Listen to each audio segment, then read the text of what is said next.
Alors aujourd'hui, je vais vous parler d'un sujet que j'aurais aimé voir en conférence et que j'ai pas vu depuis plusieurs années. Donc au bout d'un moment, je me suis dit, c'est pas grave, je vais essayer de le faire moi-même. Alors ça, c'est une façon de me dédouaner s'il y a des choses qui sont pas claires du tout, voire complètement fausses. Et ben, c'est parce qu'il n'y a pas eu quelqu'un d'autre pour la faire à ma place. Voilà. Donc moi, je m'appelle Nicolas Deloff. Je travaille dans une boîte qui s'appelle CloudBees. J'ai rejoint CloudBees quand c'était une petite start-up qui faisait une plateforme as a service. Et ensuite, on s'est réorienté pour faire du Jenkins, donc on a changé de logo. Et puis plus récemment, on a rechangé de logo. Donc je vais quand même remercier CloudBees qui me permet de venir à Toulouse sur mon temps de travail pour venir parler de chats. Quand j'ai présenté ça au marketing, ça leur a fait un peu bizarre et ils ont dit oui quand même. Donc voilà. Donc peut-être l'avez-vous remarqué, il y a beaucoup de chats sur Internet. Qui n'a jamais vu de photos de chats sur Internet? Alors les chats dont on va parler aujourd'hui, ce n'est pas ces chats-là, c'est ceux qu'on appelle les chats de Schrödinger. Il y en a parmi vous qui n'ont jamais entendu cette expression. Comme ça, on va gagner un peu de temps. Ouais. Parce que quand on parle de tout ce qui tourne au cours de quantique, et en particulier de l'informatique quantique, on va tomber en général sur des illustrations de ce type-là, qui sont jolies, mais qui veulent juste rien dire du tout. Alors, il y a plein d'articles où on a des machins comme ça, des trucs qui se croisent avec des beaux effets lumineux. Si on regarde du côté d'Hollywood, c'est bien pire. Et en fait, la plus belle illustration que j'ai trouvée d'un chat de Schrödinger, c'est celle-là. Parce que celle-là, c'est un vrai. Alors, il est tout petit au milieu, on ne le voit pas très bien, mais vous voyez, il y a quand même beaucoup de gens qui s'en occupent. Alors, pourquoi est-ce qu'on parle d'informatique quantique? Effectivement, si vous cherchez un petit peu dans les actualités, vous allez voir passer des articles où vous voyez des gens typiquement comme le D-Wave ou IBM ou des boîtes comme ça qui travaillent sur des ordinateurs quantiques avec... il y a quelques années, on parlait de prototypes. Là, on commence à parler de vrais engins qui servent à faire des vraies choses.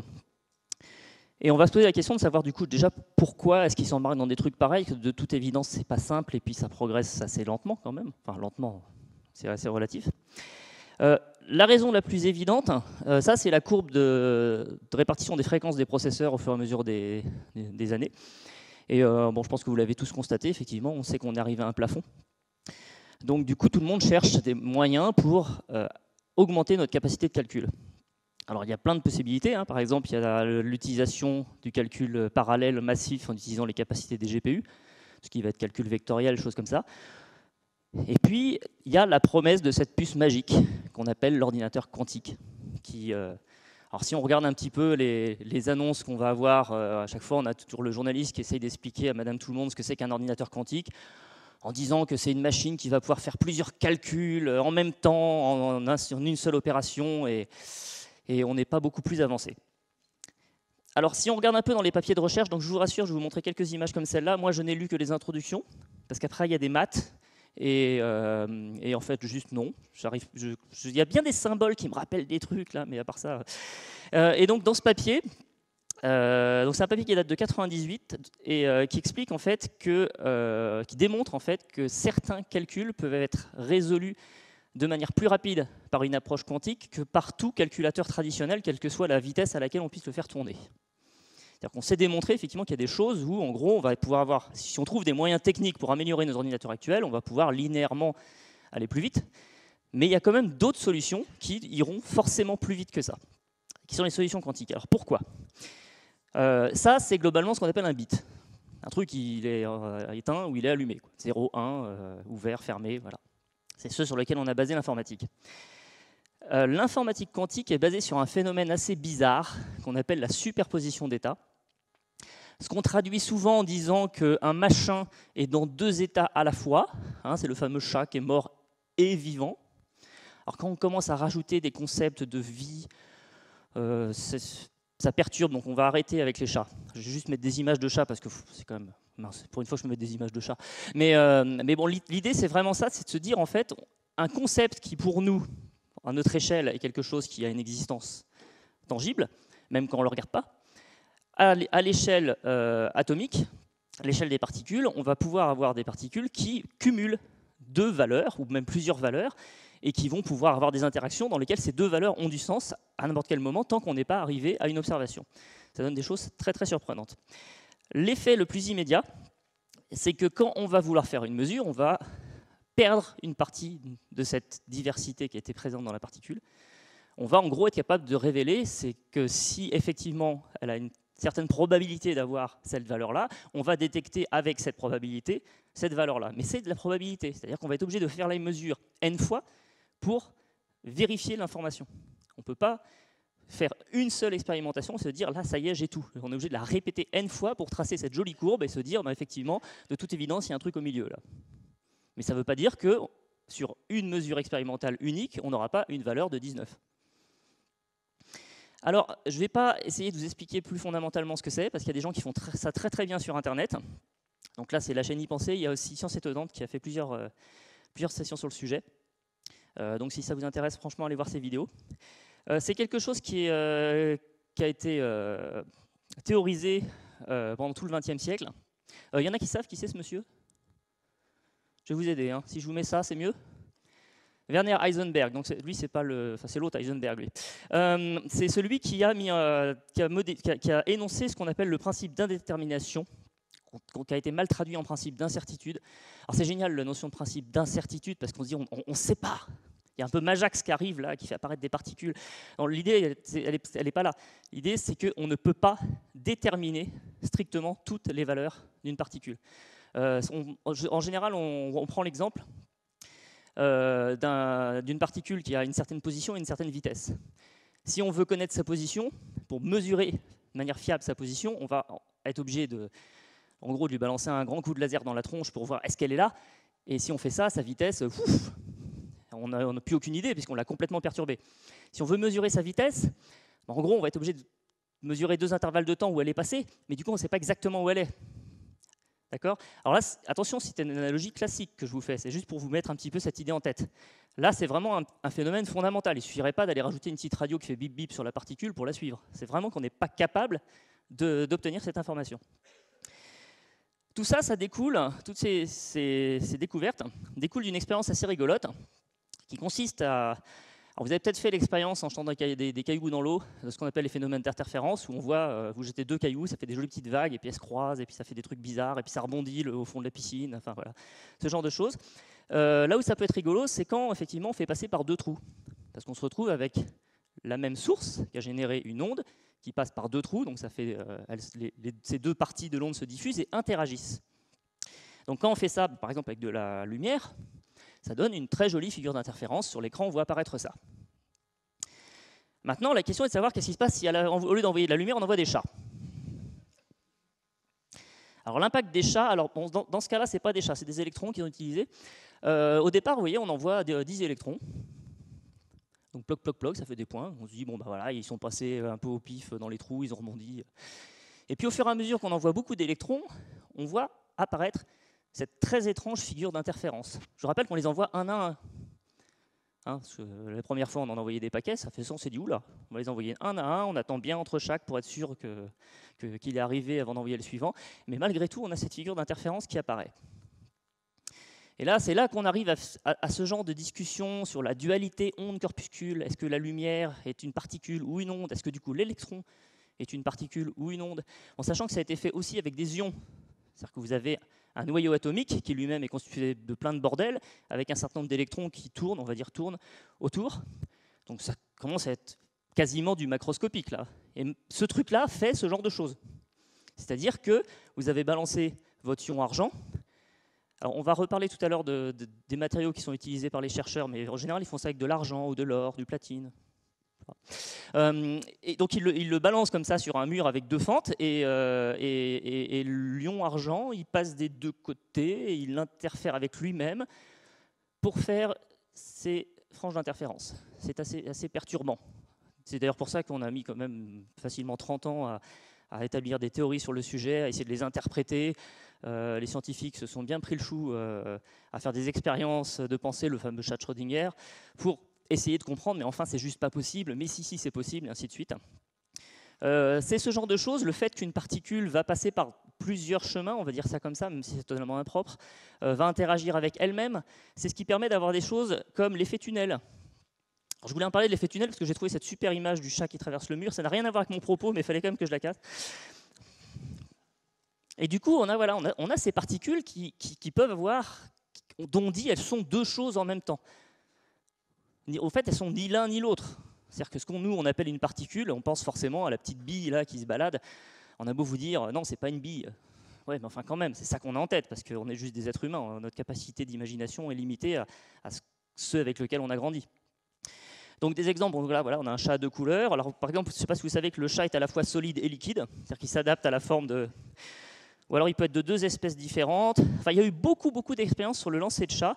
En général, ça se traduit par ça d'ailleurs, ça n'interfère pas très bien un chat. Et la façon, en général, dont on arrive à s'en sortir avec ces explications, c'est de dire en gros, ben voilà, on a un truc, on appelle une particule. On n'a aucun équivalent à notre échelle. Donc on est incapable de vous dire c'est comme une particule, quoi, c'est tout, il n'y a rien d'autre. Et selon les cas de figure, eh ben, si on la regarde sous un certain angle, ça va ressembler vachement à un carré. Si on la regarde sous un autre angle, ça va ressembler à un rond. Mais le truc que c'est vraiment, on n'est pas capable de le décrire. Autrement que mathématiquement, par rapport à ces interactions dans différentes circonstances.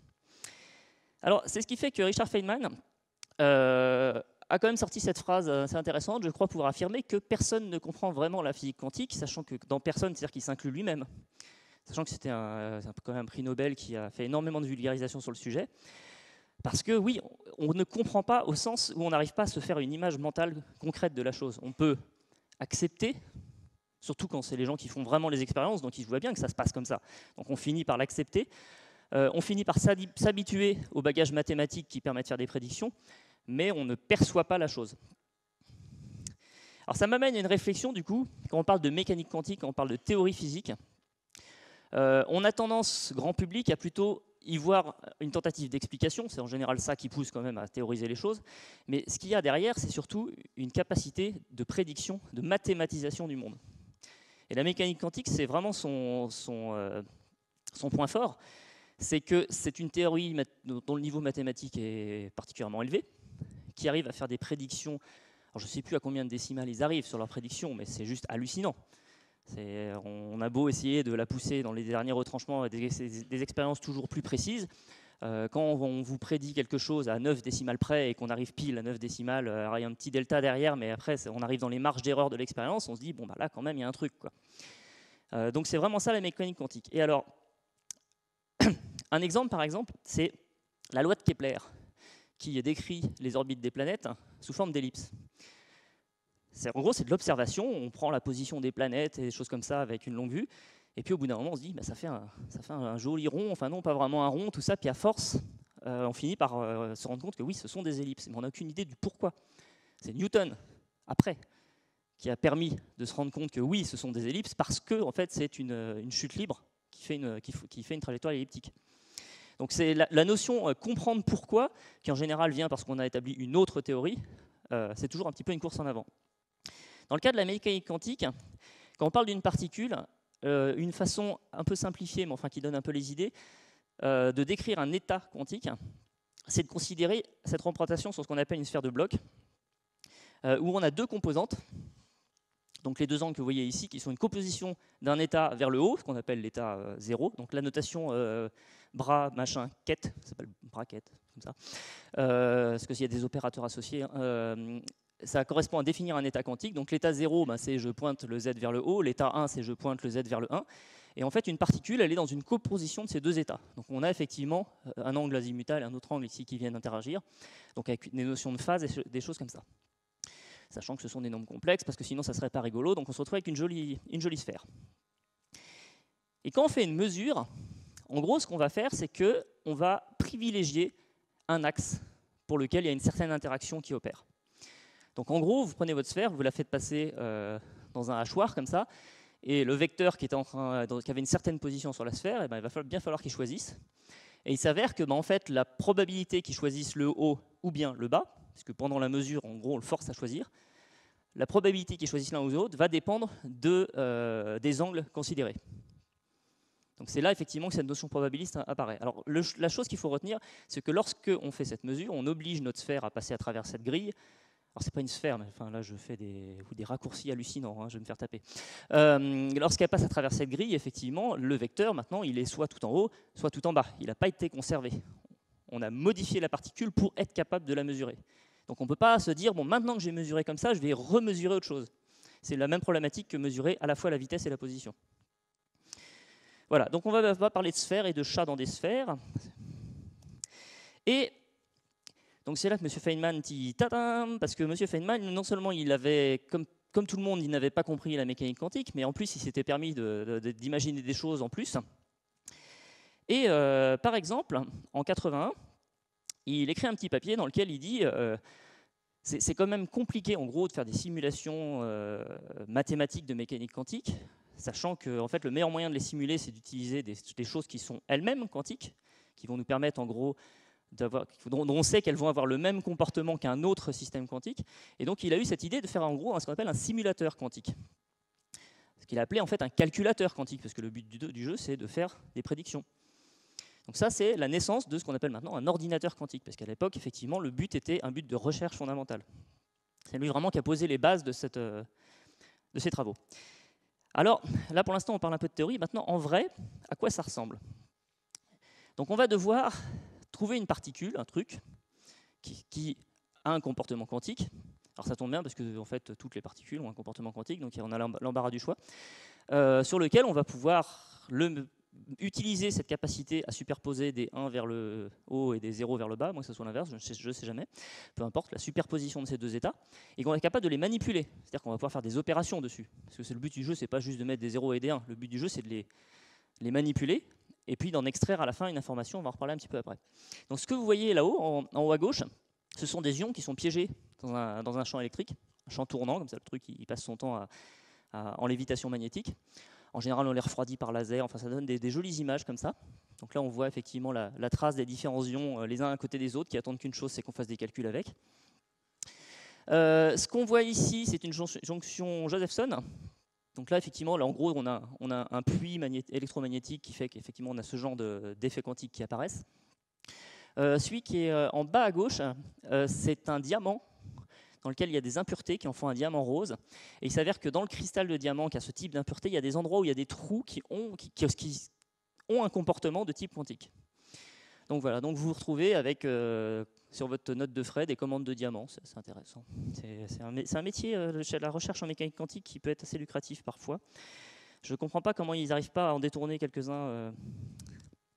Alors là où c'est intéressant, c'est qu'en fait, en vrai, un bit quantique, ça ressemble à ça. On n'est plus dans ces photos de laboratoire là qu'on voit là-haut, où on sent les mecs autour, comme la première photo que je vous ai montrée avec les lunettes pour les lasers et tout, qui sont là pour juste montrer que c'est possible. Là, on est dans la réalisation industrielle. C'est que là, on a une série de qubits, on les voit bien, là, les uns à côté des autres, qui attendent qu'une seule chose, c'est que les fils de contrôle leur donnent des instructions pour qu'il se passe des trucs. Alors après, comment on calcule avec, c'est un autre débat. Puis ces petites puces-là, vous les mettez dans une grosse boîte avec un chouette logo, et puis surtout, vous dites rien de ce qu'il y a dedans. Ça entretient le buzz. Alors D-Wave, effectivement, a annoncé avoir réalisé un ordinateur quantique, en expliquant bien que pour des raisons de secret, ils n'allaient absolument pas dire comment ça marche. Ils allaient autoriser certains chercheurs à faire des expérimentations avec. Ils ont signé un contrat avec Google. Ils n'ont jamais dit qu'ils avaient signé un contrat avec la NSA, mais peut-être.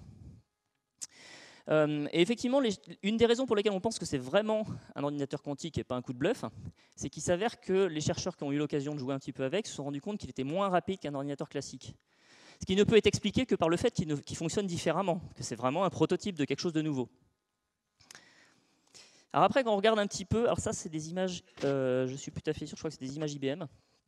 On voit effectivement un petit peu la puce qu'on a vue tout à l'heure, qui est au bout d'un machin bizarre avec des câbles dont on sent qu'ils sont un peu blindés de partout parce que tout ça, ça baigne dans l'azote liquide. En fait, les effets quantiques, ils ont un gros défaut, c'est quand je vous parlais de faire une mesure et que du coup, on perdait la superposition des états, un moyen très simple de faire une mesure, c'est qu'il y a un bête photon qui passe par là, ou un petit coup de chaud qui fait que votre ion il se promène et hop, il envoie un photon lui aussi, ou il se cogne un peu sur les bords, ou tout ce genre de choses-là.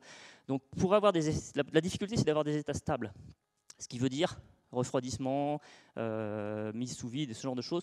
Donc c'est vrai que la puce quantique dans un portable, c'est pas pour tout de suite. Pour l'instant, ça reste des grosses boîtes. Donc il y en a. Il y en a, pas que dans les labos. Et il y a plusieurs interprétations. Il y a ce qu'on appelle les calculateurs quantiques adiabatiques. Donc là, c'est a priori ce que serait le calculateur de D-Wave. Alors je dis bien a priori, puisqu'on n'en sait pas beaucoup plus. Donc là, l'idée, c'est des problématiques du genre le voyageur de commerce. Tout le monde voit le principe du voyageur de commerce. Il y en a peut-être qui n'ont jamais entendu parler. Non, c'est bon. Tu n'as jamais entendu parler du voyageur de commerce. D'accord. Je dis des questions négatives, moi je ne suis pas quelqu'un de négatif, voyons. Donc voilà, notre ami le voyageur de commerce, il faut qu'il trouve son trajet optimal. Et donc si on sait que de manière classique, purement mathématique, pour trouver la meilleure solution, c'est juste un enfer. Hein. C'est un problème qui est vraiment plus qu'exponentiel. Et en fait, là, ce qu'on va faire, c'est qu'en gros, on va être capable de trouver un équivalent de ce problème sous forme de superposition d'états quantiques. Donc, on met tout ça dans une superposition d'états et on laisse la magie quantique opérer, c'est-à-dire que le truc va se stabiliser de lui-même par des interactions quantiques. On attend un peu, thermostat 12, hop, et au bout de 20 minutes, on démoule et on obtient un résultat. Donc on n'est pas complètement sûr que ça soit le meilleur. Hein. C'est juste que c'est un très bon optimum.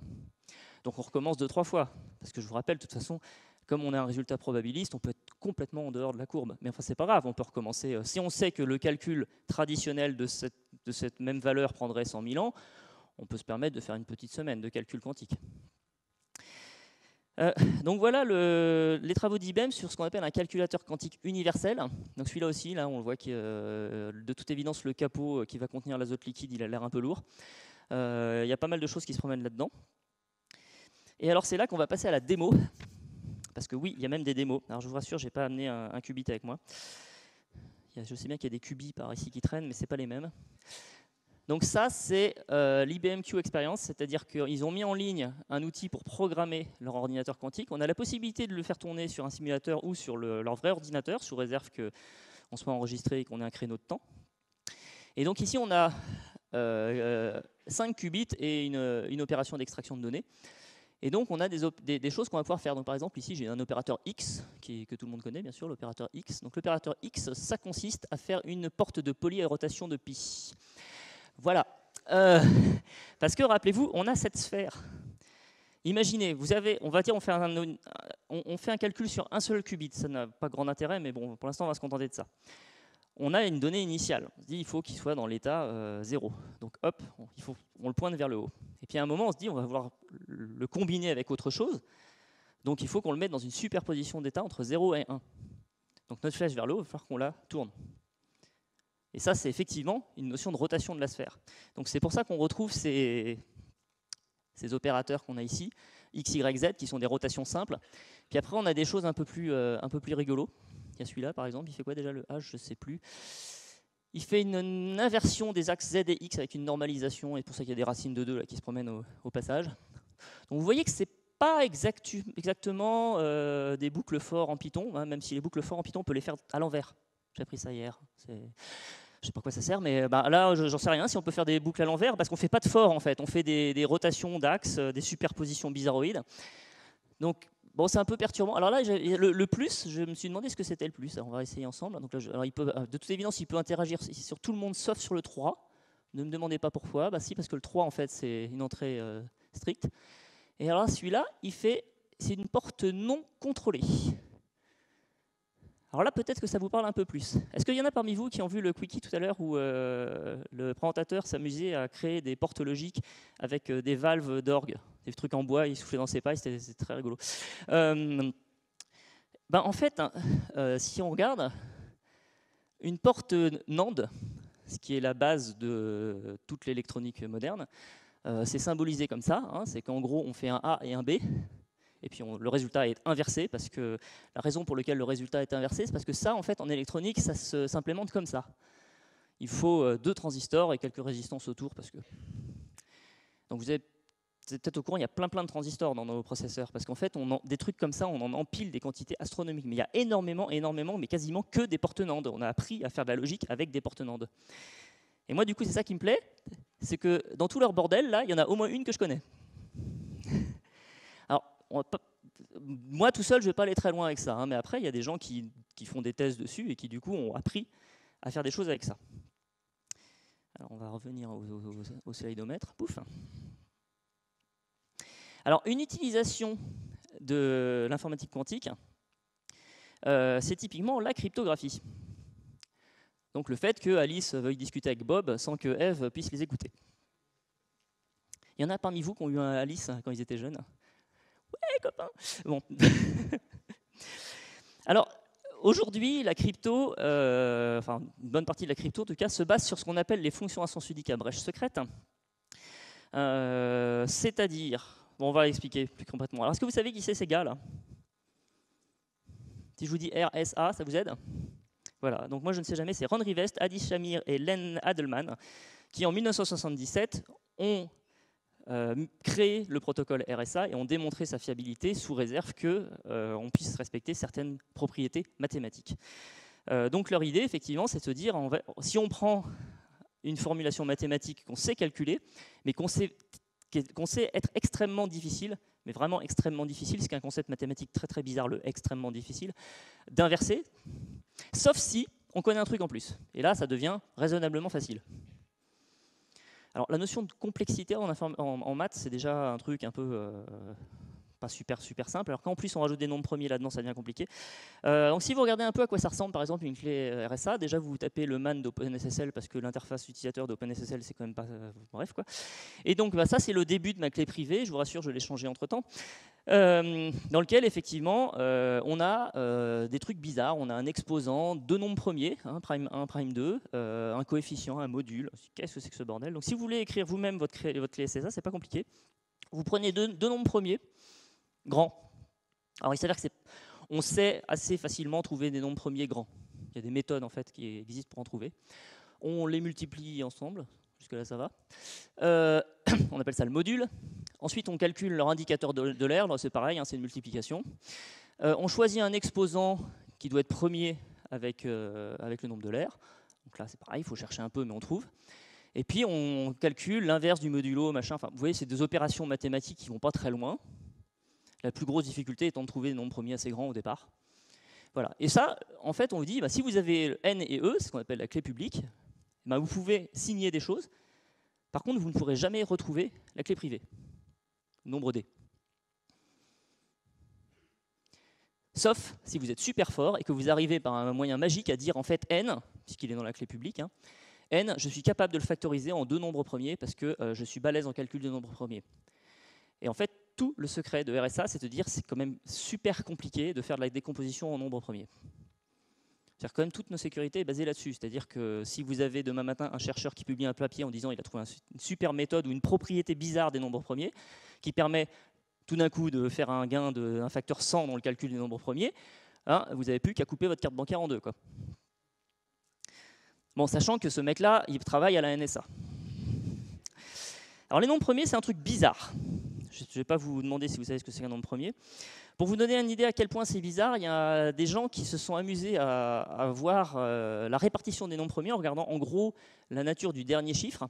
Et ils se sont rendus compte qu'il y a plus de nombres premiers qui terminent par 3 et 7, je crois, que par 9 et 1. Ils l'ont démontré. Vous imaginez la gueule de la démonstration déjà. Mais bon, alors moi quand je lis ce genre de résultat, ma première réaction c'est oui, bon, parce que déjà je me dis, ça veut sans doute dire un truc. Mais alors quoi? J'ai aucune idée.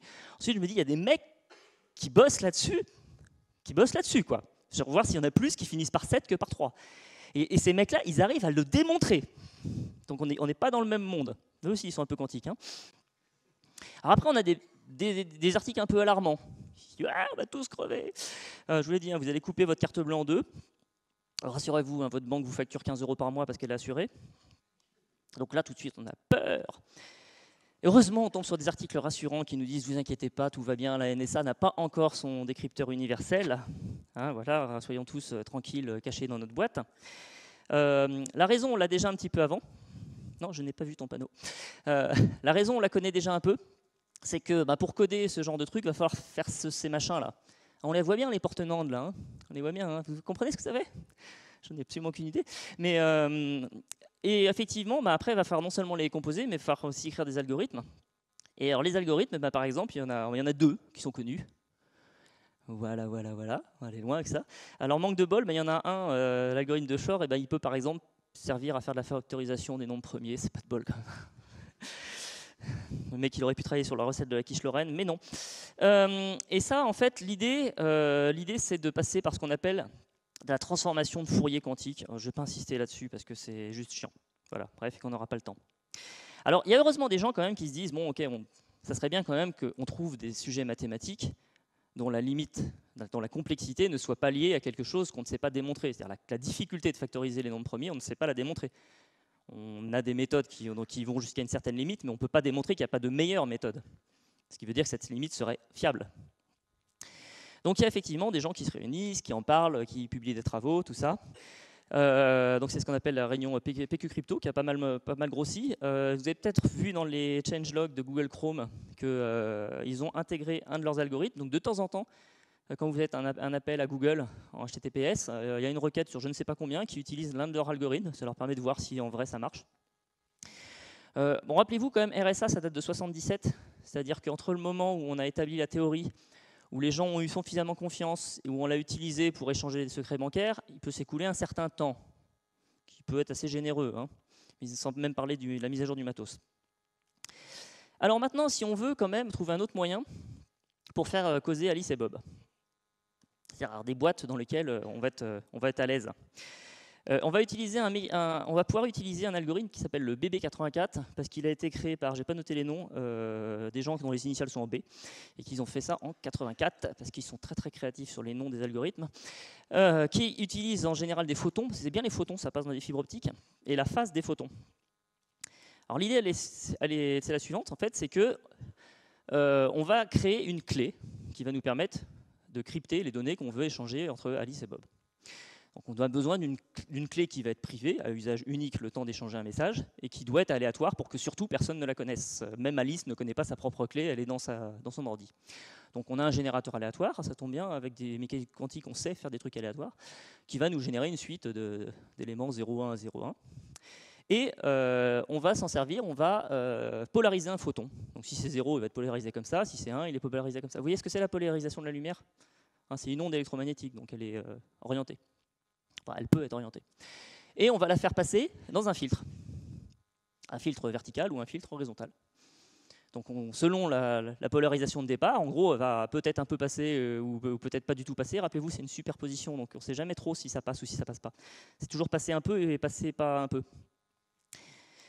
Et puis, en face, on a notre copain Bob, il fait pareil. Lui, il a un polarisateur qui est pareil, qui est en mode random. Il change régulièrement comme ça, parce qu'il a envie. Donc il va polariser vertical, horizontal, et puis il reçoit des photons, des peut-être photons d'ailleurs, qui donc vont peut-être passer à travers son filtre. Et il a un détecteur de photons, qui va lui dire, là il y en a un, là il n'y en a pas, là il y en a un, là il n'y en a pas. Donc il note 1, 0, 1, 0. Donc en fait, ensuite, nos deux Gugus communiquent sur un canal super sécurisé, genre ils envoient ça sur Twitter, en disant « Ouais, alors moi, mon détecteur, il était en mode vertical, horizontal, vertical, vertical. » Puis l'autre, il dit « Ah ben moi, j'étais en vertical, vertical, horizontal, vertical. » Ah, on en a deux communs. On en a deux en commun, donc si quelque chose est passé, il a dû passer d'un bout à l'autre, donc la mesure que Bob a effectuée, dans votre sens, c'est comme ça, la mesure que Bob a effectuée est représentative de ce qu'a envoyé Alice. Vous voyez l'idée ? Donc on n'a pas besoin de cacher l'information de comment étaient les filtres. C'est juste qu'on sait que l'information qui est passée à travers ces filtres à ce moment-là est bonne. Et donc du coup, notre ami Alice envoie sa liste, ses différents modes d'orientation. Bob compare, il en déduit ce qui s'est passé, et il peut voir effectivement que ces bits-là sont représentatifs. Alors maintenant, si Alice se met au milieu, et qu'elle fait pareil, elle se dit ah, « moi aussi je vais mettre des filtres, et puis comme j'aurai la série des orientations, je vais pouvoir moi aussi déterminer des infos. » Et puis je renvoie un photon à Bob, histoire qu'il ait l'impression de recevoir quelque chose comme d'habitude. Ce que vont faire Alice et Bob, rappelez-vous, ils ont une partie des informations qui ont été transmises pour lesquelles ils savent qu'elles sont passées correctement, enfin que la valeur mesurée par Bob est représentative. Et donc au hasard, Alice va lui dire, bah, écoute, dans cette liste-là, le premier c'était un 1. L'autre il dit, bah ouais, effectivement, j'ai trouvé un 1. Puis le cinquième, c'était un 0. Et là il dit, bah non, mais moi j'ai pas reçu un 0. C'est bizarre, il s'est passé un truc. Bon, alors après, ça peut être un oiseau qui s'est mis en travers du faisceau laser. Enfin voilà, il peut y avoir au niveau matériel, il se passe toujours des choses un peu bizarres. Mais bon, il continue. Et alors si ça arrive un peu trop souvent, ils peuvent en déduire, non mais là, il y a un problème de fiabilité. Donc soit c'est que le matériel, il n'est pas bon, soit c'est qu'en fait, il y a quelqu'un qui est au milieu et qui réémet des photons. Donc on recommence depuis le début. Ça leur permet de détecter en fait la fiabilité du message. Donc là, c'est ce qu'on fait, c'est la transmission quantique. Alors, c'est pas que théorique, hein, c'est utilisé, et il y a des expérimentations sur plusieurs centaines de kilomètres par rapport à ça. Mais il y en a des beaucoup plus fortes. pour lequel on va utiliser l'intrication quantique. Et là, on va utiliser un vrai chat de Schrödinger. Ceci est la photo d'un vrai chat de Schrödinger, parce que les chercheurs qui ont fait cette expérimentation se sont dit, tant qu'à faire, on va utiliser un filtre qui fait une forme de chat, comme ça fait des photos beaucoup plus rigolotes. C'est une vraie photo de laboratoire. Alors je vous aurais bien expliqué ce que c'est le spin, mais du coup, ça va être compliqué de tenir le temps. Bon, en gros, le spin d'un électron, c'est qu'un électron, ça ressemble vachement à un aimant. Donc en gros, on va dire qu'il a un sens, dans lequel on a l'impression qu'il tourne, qui se révèle dans certaines circonstances. J'ai dit bien, on a l'impression, un électron, ça ne tourne pas, c'est pas un aimant, enfin, mais il y a certaines expériences dans lesquelles on a vraiment l'impression de voir passer un petit aimant qui tourne. Donc du coup, en gros, dans ces circonstances-là, on s'est donné une valeur en disant l'aimant, il est vers le haut, ou bien l'aimant, il est vers le bas. Dans la pratique, on dit que c'est 1,5 d'ailleurs, parce que pour plein de raisons. Bref, donc ça se reprend comme ça. Et il se passe des choses assez bizarres en mécanique quantique. C'est que si on met deux électrons côte à côte, qu'on leur laisse le temps de causer entre eux, la notion de causer étant particulière, ils sont ce qu'on appelle intriqués, c'est-à-dire que leurs propriétés sont partagées. Si on les sépare et qu'il arrive quelque chose au premier, l'autre est forcément dans un autre état, dans l'état complémentaire.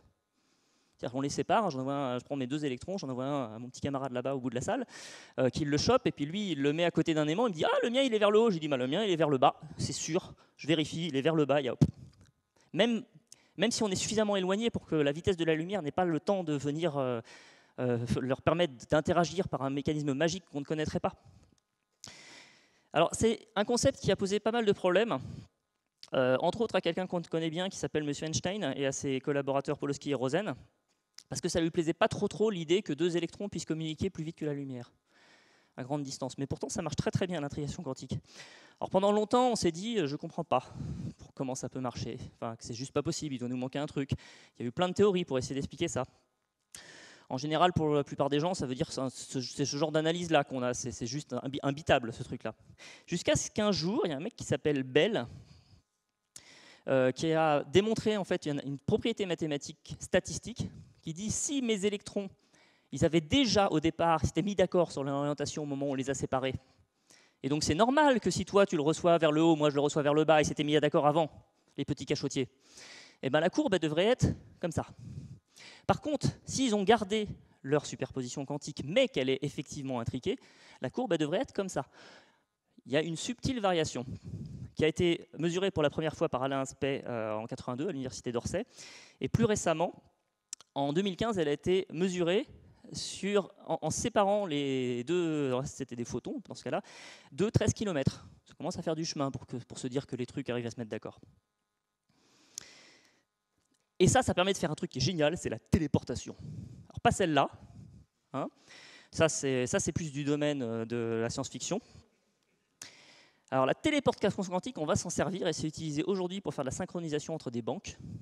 Alors, je pense que c'est un peu expérimental, mais en tout cas c'est l'avenir. Ça va consister à prendre des photons toujours, parce que les photons c'est quand même vachement pratique en télécom. Puis ensuite, en plus, on sait vachement bien faire passer des photons en télécom, donc ça tombe bien. Et là, on va prendre deux photons qui sont intriqués. Donc ils sont tous les deux dans une superposition de phase, d'accord, mais opposés l'une à l'autre. Et donc notre copine Alice, elle va utiliser un cristal, ce qu'on appelle un cristal non linéaire, c'est-à-dire qu'elle va être capable de faire un enchevêtrement de photons, c'est-à-dire qu'ils vont avoir en gros des effets conjugués. Ce qui fait qu'effectivement, si j'avais un photon qui était orienté comme ça, qui par exemple me sert à coder un 1, la combinaison des deux va être orthogonale. Ça commence à faire mal au crâne, là, hein. Rassurez-vous, on n'en a pas pour longtemps. Donc ce que fait Alice, c'est elle lui dit, moi j'ai mis des détecteurs comme ça, 45, hein, et donc du coup je détecte des bips qui me permettent de savoir ce que j'ai pu détecter dans ces circonstances-là. De son côté, Bob, va-t-il détecter un truc à 45 degrés ou à 135? C'est là toute la grande question. Donc, ce que va faire notre copine Alice, c'est qu'elle va dire, moi j'ai reçu bip bip parce que c'était comme ça. Et donc notre copain Bob, ce qu'il va pouvoir dire, c'est que si lui il a détecté à 45 degrés, c'est que notre photon qu'on voit plus ici, c'est dommage, notre photon bleu là sur le départ, notre photon M, il était forcément lui aussi à 45 degrés. Et que s'il détecte à 135 degrés, c'est qu'il était forcément à 135 degrés. Mais c'est parce que, on va dire, un énorme abus de langage, c'est parce que l'information portée par ce photon, elle a été intriquée par mon petit diamant qui est là, c'est pas un diamant, mais c'est un cristal non linéaire, pour corréler les informations de mon photon M, par un effet assez mal connu même aujourd'hui. À distance, mon photon B, son comportement a été modifié, ce qui fait qu'il reflète l'état quantique du photon de départ. Il a le même état quantique, identique. Et quand on parle de même état quantique, on appelle ça une téléportation. Alors oui, le commandant Kirk et Spock, ils n'en sont pas encore là. Mais l'idée, elle est là, c'est de se dire on est capable de transférer une information par un phénomène quantique à distance. Et si une quelconque interaction avec n'importe quoi a eu lieu entre les deux, l'information a été détruite. Donc là, Eve, elle peut se rhabiller, elle n'arrivera à rien. En plus, il y a un truc qui est chouette, c'est que vous vous dites, ok, déjà, j'ai rien compris ce qu'il a raconté, vous pourrez me mettre une pastille rouge en sortant, et ensuite, c'est bien gentil, mais moi, de toute façon, je vais acheter ma Freebox quantique, et donc, comment je sais qu'elle est fiable? Qu'en fait, elle n'est pas en train de me dire n'importe quoi, et que en fait, elle n'est pas quantique du tout, je veux dire, elle est en train d'espionner tout dans un coin. Et bien en fait, dans votre boîte, vous allez pouvoir faire la même chose que les tests de Bell. En fait. Vous allez pouvoir mesurer les mêmes inégalités dans les données que vous avez échangées. Et si vous arrivez effectivement à démontrer qu'il y a bien violation, parce que le but c'est de montrer que les inégalités ne sont pas respectées, donc on est dans un phénomène quantique, si vous arrivez à démontrer qu'il y a eu un phénomène quantique, vous pouvez en déduire que personne n'a pu interférer avec votre phénomène, et que donc la communication était fiable. Et donc aujourd'hui, vous avez des banques qui, lorsqu'elles reçoivent des synchronisations de transactions bancaires, font ce genre de choses, ont un appareil qui fait ce genre de choses, vous vous doutez bien que ce n'est pas le comptable qui fait des inégalités de Bell, il en fait d'autres lui, et donc ça va leur permettre de vérifier que ce transfert-là a été totalement fiabilisé. Et donc du coup, s'il y a quelqu'un au milieu, eh ben, on pourra le choper facilement. Alors ça, c'est vachement bien, parce que du coup, on peut sécuriser, enfin vous imaginez, hein, si au lieu d'avoir un Wi-Fi tout pourri dans les conférences, on pouvait avoir des liens quantiques, ça serait quand même chouette. Hein. Et en fait, ce qui est bien, c'est que du coup, la NSA a déjà une parade à tout ça. Là, je vous fais peur. Une parade très simple, qui a toujours marché, en fait, c'est quand vous voulez piquer de l'information, bah, vaut mieux foutre des coups de batte dans les genoux. Ça marche super bien. Et moi, je vais en rester là. Donc, si vous n'avez pas encore la tête à l'envers, je suis ouvert à vos questions. J'aurai probablement pas les réponses, mais c'est pas grave. Je vous remercie beaucoup.